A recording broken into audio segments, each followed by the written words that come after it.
പ്രകൃതിയും മനുഷ്യനും ദൈവങ്ങളും ഒന്നാകുന്ന കൊട്ടിയൂർ. ശബരിമല കഴിഞ്ഞാൽ ഉത്സവകാലത്ത് ഏറ്റവും കൂടുതൽ വിശ്വാസികൾ വരുന്ന ഒരു അമ്പലമാണ് കൊട്ടിയൂർ. ബാവലി നദിയുടെ ഇടതൂർന്ന വനത്തിന്റെ ഹൃദയഭാഗത്ത് നടക്കുന്ന 28 ദിവസത്തെ ഉത്സവമാണ് വൈശാഖ മഹോത്സവം.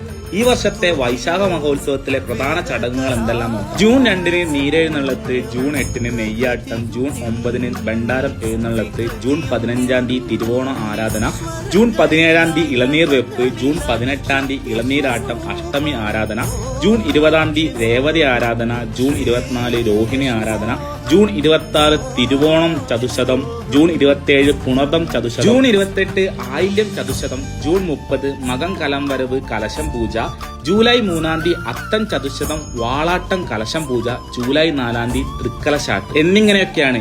ജൂൺ 9 രാത്രി ഭണ്ഡാരം എഴുന്നള്ളത്ത് അക്കര ക്ഷേത്രത്തിൽ പ്രവേശിക്കുന്നതിന് മുമ്പും, ജൂൺ 30 മകം നാൾ